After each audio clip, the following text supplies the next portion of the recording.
Now, listen, I hate to bring this up. No, you don't. You love to bring this up. I do. I love it so much. You love to bring this up. But when was the last time the Flyers played meaningful games?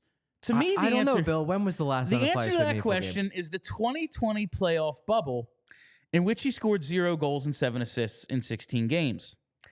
Now, I love Travis Konecny. If they re-sign him, I'm not going to be mad. I'm going to look at the terms and go, was this good or bad? Let's see. Does it give you any pause that the only times the Flyers have played meaningful games in the last 5 years, he hasn't really shown up? Okay, well, so number one, I did find it really funny when I saw somebody comment in our comment section during the show about this is what, when we were talking about Couturier, of like, this is why they should have given the C to Konecny. And I wanted to stop the show and be like, oh, I can't wait until you see what we talk about later in this show. Because if T had the C, you'd be screaming at him because he doesn't have goals. Here's what I think is actually going on with Konecny, though. And I think this is my guess is this is the very easy to understand explanation.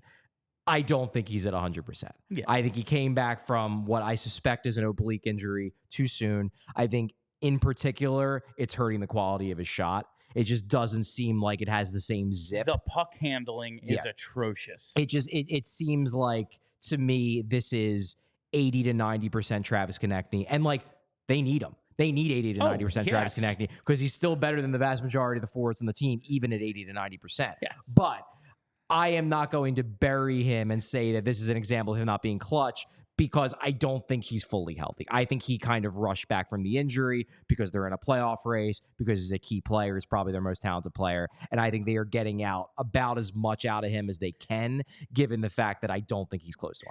And that's just a theory. His line was very good last night, despite his, the flubbing of the puck to me and the whiffing.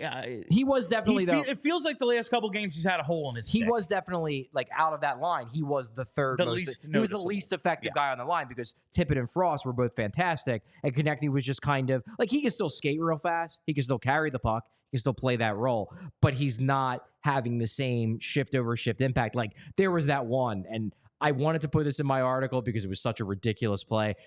Usually when a guy gets a breakaway, it's because, like, he was cheating. There's a stretch pass. He's wide open. Oh, my God. Owen Tippett manufactured a breakaway. Like, when he starts that rush up the ice, this was midway through the second period. When he starts that rush up the ice, there are two guys in front of him, and he just blew past them.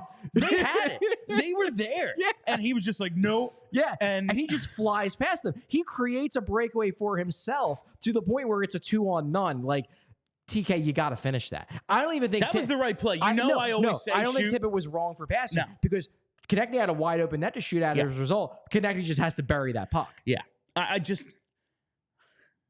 again, he is playing hurt, and that's when you get to the playoffs, you will never be 100%. No one is. And like Matt Tkachuk, what made you're the one guy who is 100%, the guy who wins the Conn Smythe. Yeah, the Conn Smythe is a what do you call it? I'm forgetting. Cyborg? No, it's like he's got the best dealer. The Conn Smythe is a war of attrition. Yes. The guy who wins the Conn Smythe is the guy who's the least hurt by the end. Like, oh, you got 2 feet that work? Yeah, that's one more than everyone else, dude. Exactly. No, and that's absolutely. They're going to give him, in all likelihood, on July 1st, a contract that is 6 to 8 years in length, potentially $8 to $10 million a season. I worry. Okay. If you want to worry, you can. And I said this even before the playoff run when he struggled.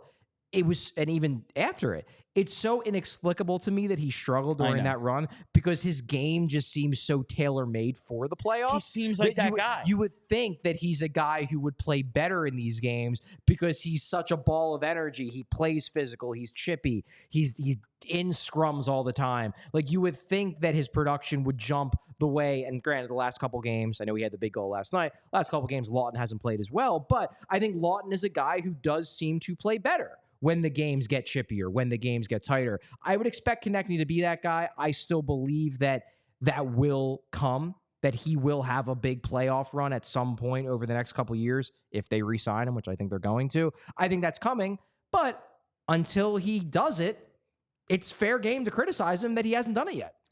Do you think he signs an extension on July 1st? Then we're done and we can all go.